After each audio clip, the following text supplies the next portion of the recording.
अरे सरस्वती, थोड़ा आराम भी कर लिया कर। सारा टाइम काम किया करती है। पति के जाने के बाद तूने अपने दोनों बेटों की जिम्मेदारी बहुत अच्छे से संभाली है, पर आराम करना भी ज़रूरी है। खुद का भी ख्याल रखा कर।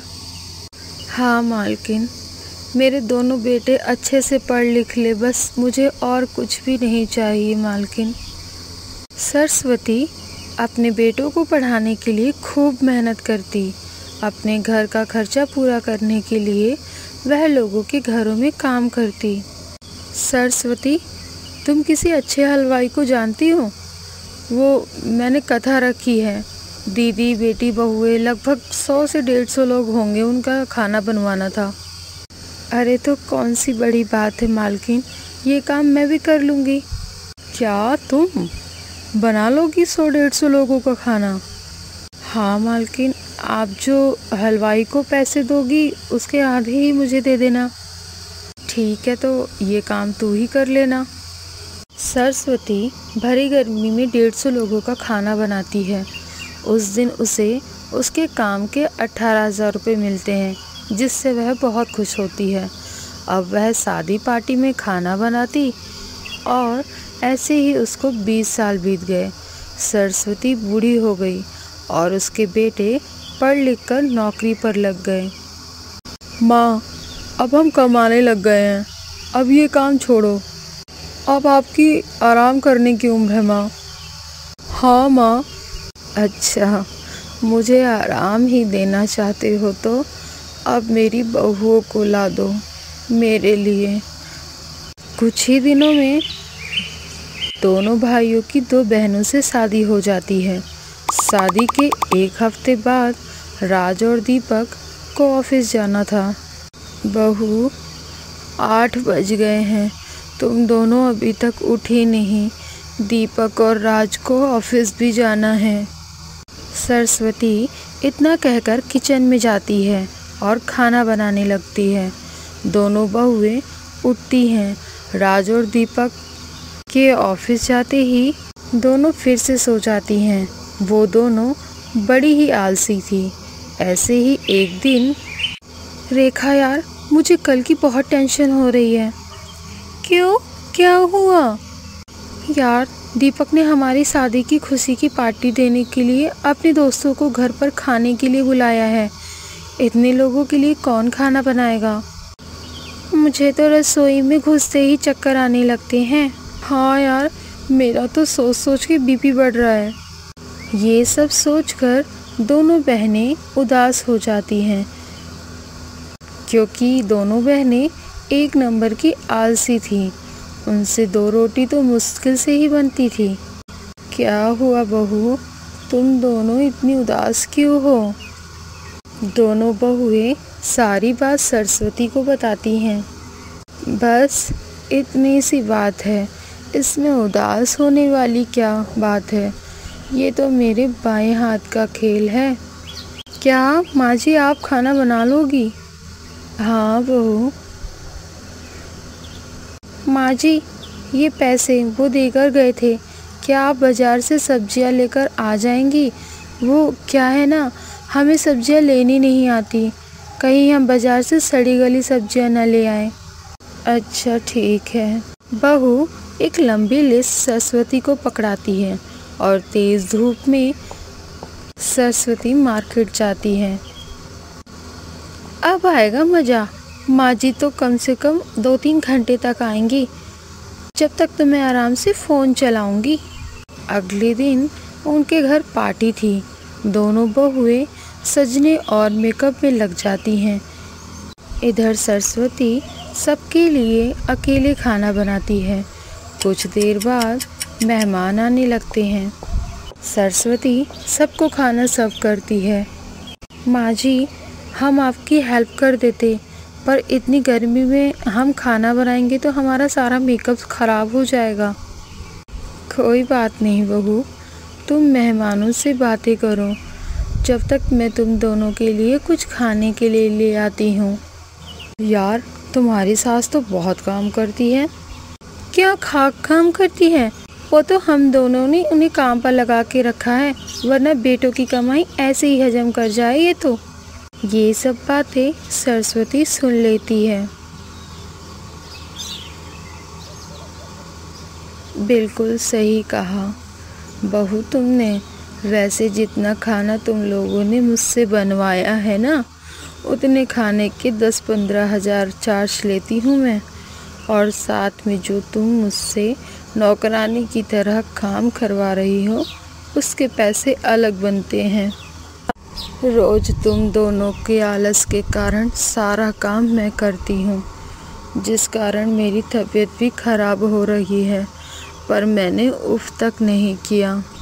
इतना कहते ही सरस्वती चक्कर खा के गिर जाती है। देखिए, इन्हें बहुत ज़्यादा कमज़ोरी है, जिसकी वजह से इन्हें चक्कर आ गए हैं। पर हम तो इनके खाने पीने का ध्यान रखते हैं। वो आपको अच्छे से पता होगा। मैंने तो आपको बता दिया कि इन्हें कमज़ोरी ज़्यादा है। शायद ये बहुत काम करती हो अपनी उम्र से ज़्यादा। दोनों पति मुड़कर अपनी पत्नी की तरफ देखते हैं। हमारी माँ की इस हालत की जिम्मेदार तुम दोनों हो। गर्मी में तुम दोनों अभी निकल जाओ। मैंने देखा था माँ ही खाना तैयार कर रही थी गर्मी में, और तुम दोनों मेकअप कर रही थी। अभी निकल जाओ हमारे घर से। हमें माफ़ कर दो। आज के बाद हम माँ का ख्याल रखेंगे। हाँ, अब हम माँ का ख्याल रखेंगे। हमसे बहुत बड़ी गलती हो गई, हमें माफ़ कर दीजिए। अब उन दोनों को अपनी गलती का एहसास होता है और वो दोनों अब घर का सभी काम करती हैं और सरस्वती ही उन्हें माफ़ कर देती है। अरे देवर जी, आप इतनी जल्दी आ गए, क्या बात है? आज हाफ डे था क्या? नहीं भाभी, मेरा लंच मेरे दोस्त ने खा लिया था। सोचा घर जाके आपके हाथ का गर्मा गर्म खाना खाऊंगा। वैसे आज खाने में क्या बनाया है आपने? मटर पनीर की सब्जी और रोटी।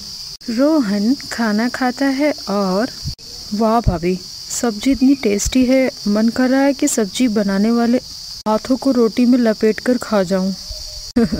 मैं तुम्हारी भाभी हूँ, बीवी नहीं। हाथ तो लगा कर दिखाऊं। अच्छा जी, ये बात है, अभी बताता हूँ। छोड़ो न देवर जी, कोई देख लेगा, माँ जी कमरे में ही है। आज तक किसी ने देखा है जो आज कोई देखेगा? अरे अभी अभी माँ जी कमरे में गई हैं, अभी वो सोई नहीं होंगी। हाँ ठीक है, पर नैनीताल जाते समय ध्यान रखना, तुम मेरे साथ ही बैठना। अच्छा जी, और तुम्हारी होने वाली पत्नी, वो कहाँ बैठेगी? आखिर हक तो उसका है ना तुम्हारे बराबर में बैठने का। मैं कैसे बैठूंगी भला? अरे उसे बड़ा पता चल रहा है, और थोड़ा बहुत प्यार का नाटक उसके साथ भी कर लूँगा। तुम देखती जाओ मैं कैसे मैनेज करता हूँ सब। रोहन की सगाई हो चुकी थी। रोहन की मंगेतर की बहन का लड़का हुआ था, जिसका नामकरण होना था, जिसमें रोहन की फैमिली को भी इनवाइट किया था। रोहन और रुचि की फैमिली साथ में नैनीताल रुचि की बहन के ससुराल जाते हैं। सभी अपनी अपनी सीट पर बैठ जाते हैं। रूही, तुम माँ के साथ बैठ जाओ, रुचि रोहन के साथ बैठ जाएगी। हाँ हाँ, क्यों नहीं। अब रुचि रोहन के साथ बैठ जाती है। रात में ठंडी हवा और एसी चलने के कारण सभी चादर ओढ़ लेते हैं कि अब धीरे धीरे सभी को नींद आने लगती है। तभी रूही रोहन को मैसेज करती है। रोहन, तुमने अपने साथ इसे चादर में लिटा रखा है, मुझे तुम्हारे साथ बैठना है। हाँ मैं कुछ करता हूँ, 1 मिनट रुको।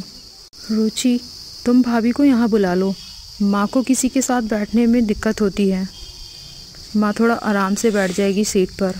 हाँ हाँ, आ जाओ भाभी, आप भी यहाँ आ जाओ। वैसे मैं कबाब में हड्डी तो नहीं बनूंगी ना? भाभी आप भी ना, कैसी बातें करती हो। अब रूही खुशी से चादर ओढ़कर बैठ जाती है और रोहन को चादर के नीचे से छेड़ती है। तुमने तो कहा था देवर जी हम दोनों साथ में बैठकर आएंगे, और अब आपने इसे कंधे पर लिटा रखा है, इसे हटाओगे नहीं क्या? भाभी, मैं कंधा हटाऊंगा तो अच्छा नहीं लगेगा, और आप साथ में बैठी तो हैं। ओहो, तुम्हारी तो ट्विनिंग अभी से ही बदल रही है। मैं तुम्हारी भाभी हूँ, बीवी नहीं। ये बात मुझे थोड़ी थोड़ी समझ आने लगी है। क्या भाभी, आप भी ना, और देखो ना, मैंने आपका हाथ ही पकड़ रखा है। रुचि को तो मैंने टच भी नहीं किया, उसी ने कंधा रखा हुआ है बस। नहीं ना, मुझे आपके गले लगना है, गले लग के लेटना है ना, प्लीज़ इसे हटाओ। भाभी, ये कोई वो जगह नहीं है जहाँ आप गले लगोगी। जैसे ही सब गहरी नींद में सो जाते हैं तो रूही और रोहन ट्रेन के वॉशरूम में जाने लगते हैं। तभी, अरे भाभी, रोहन, आप कहाँ जा रहे हो? अरे वो भाभी को वॉशरूम जाना था, सब सो रहे थे तो मुझे लगा अकेले भेजना ठीक नहीं है, तो मैं ही चला जाता हूँ। मैंने किसी को जगाया नहीं, सोचा परेशान होंगे तुम लोग। कोई नहीं भाभी, मैं चलती हूँ ना तुम्हारे साथ।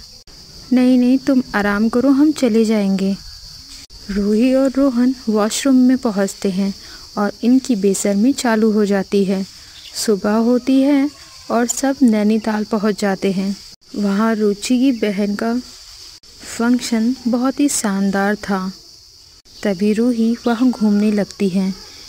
एक पहाड़ी के पास से रूही का पैर फिसल जाता है कि तभी वह एक पेड़ की डाल को पकड़ लेती है और आवाज़ लगाती है, बचाओ बचाओ।